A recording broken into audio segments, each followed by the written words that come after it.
Hi everybody, how are you today?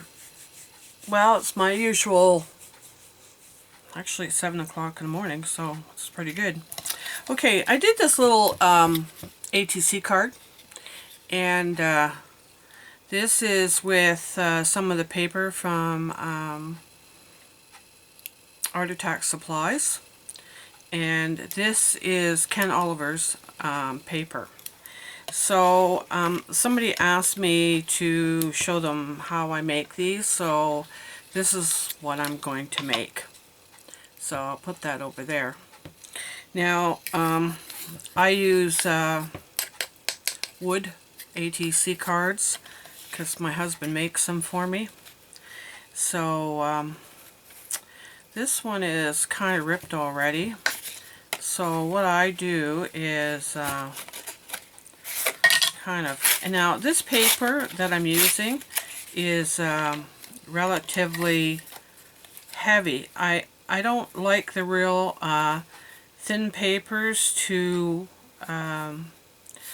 do what I'm doing right now, which is ripping this paper to measure this ATC card, and I try to get as close as I can to what I'm doing. I just need to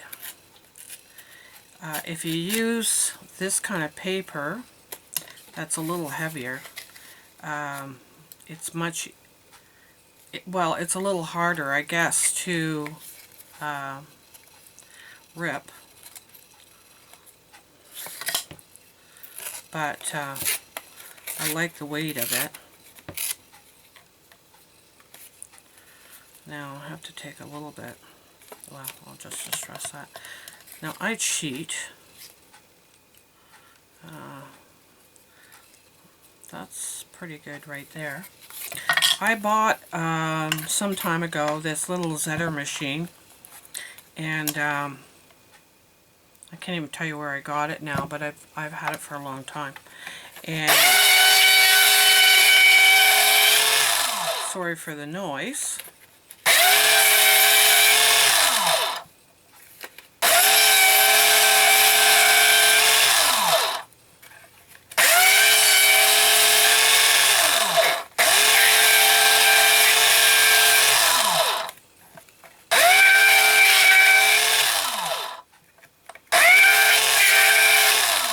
Okay, leaves a little bit of paper fuzz around, but you can easily wipe that off. So now my edges are kind of really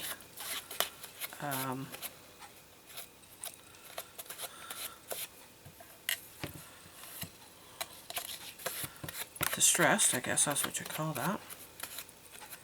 And I kind of pull apart whatever's kind of hanging out to make it a little more distressed. Now I have Ken Oliver's distressing stamps, and I just go over that, and I don't care that the little things are hanging out, because that's what I want, the look I'm going for.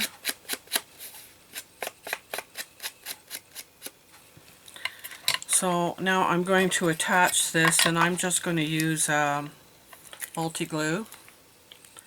Hopefully I'm staying in sight here.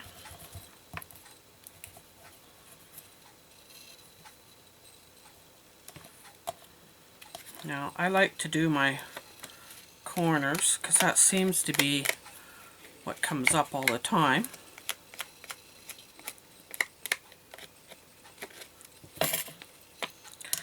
So then I'm going to place that on my ATC base.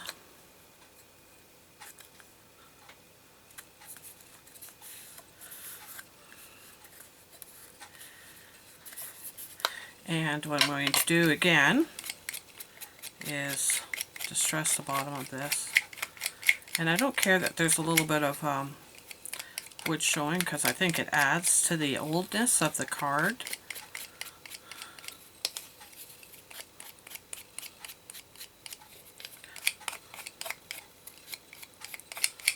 Okay, now I can put a couple layers on here, and I have this stuff that I bought, and I think that this would go good on there.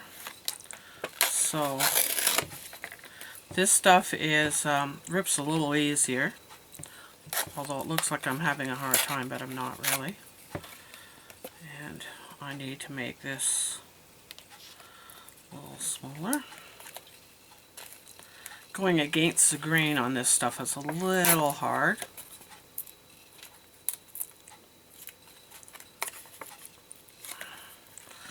Actually, this is not going to rip. We're going to help it along a little, because I'm going to put this through the machine anyways. This stuff is like a glossy paper, and let's see if this works.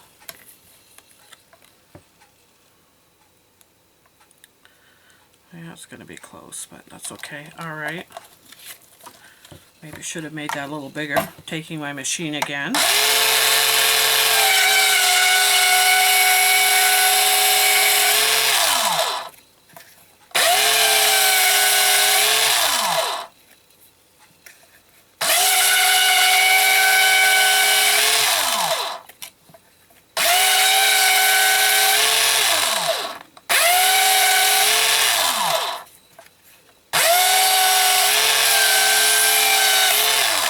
Now these are great little machines. I like them. They have a newer one out that's supposed to be better. This is an older version. And again, I'm going to kind of pull apart what's there. Now this time, on this one, I'm going to use some pop dots, and I'm going to put them on the back. And I know a lot of people use a ton of these things to put on, but I don't think that you really need too many of them. That one's not even sticking because I don't have the plastic off of it.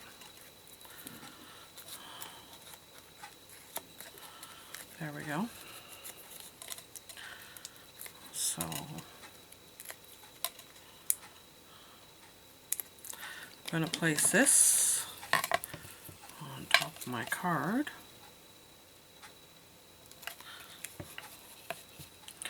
Then I'm going to take my picture and make sure it's the white way around. And I'm also going to pop this up.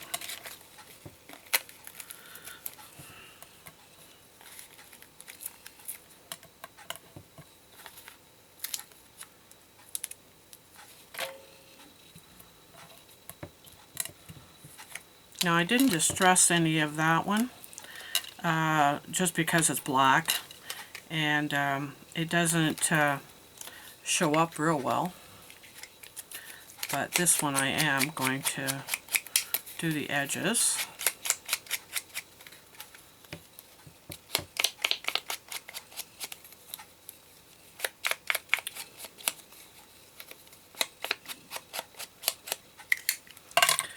And I'm going to get it wrong upside down and mount it on this black. So now you have kind of a dimensional card, and I know where my lid went to. I'll put this back. I have these hanging on my camera just because I know where they are and I don't have to worry about it. Okay, now the next thing I want to do is I want to add some little, I'm going to take my glue gun and I'm going to just put a little glue across there, and I'm going to put that to the edge. And then I have some other kind of I can't even think of what these are now. I'll think about it in a minute.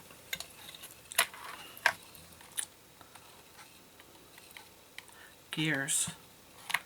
You know, sometime at my age you get so you're brain dead, which I am most of the time. And I'm just putting a little hot glue on these and placing them around on this just to give it some dimension again.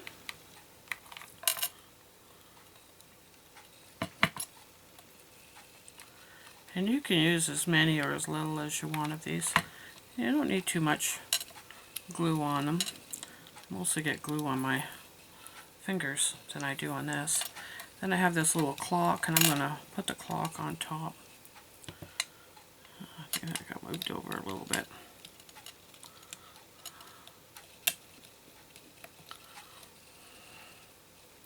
Now I have Tim Holtz scissors, which cut absolutely everything. I'm going to cut that off. I probably shouldn't use them for this, but they work. I have cutters, but I think I like this side better. Both look the same.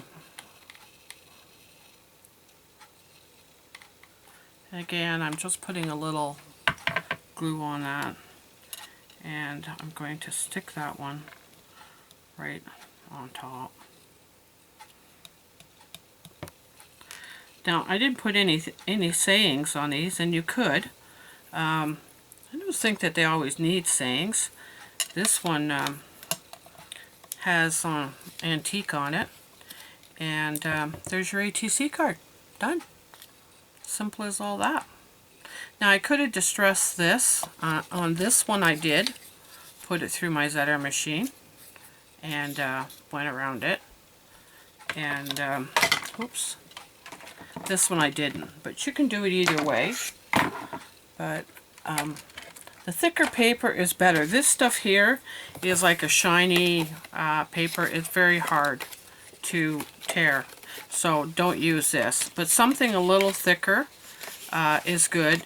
A real thin paper, you can get it, it rips real easy, but I find that for my ATC cards, it might be okay for layout.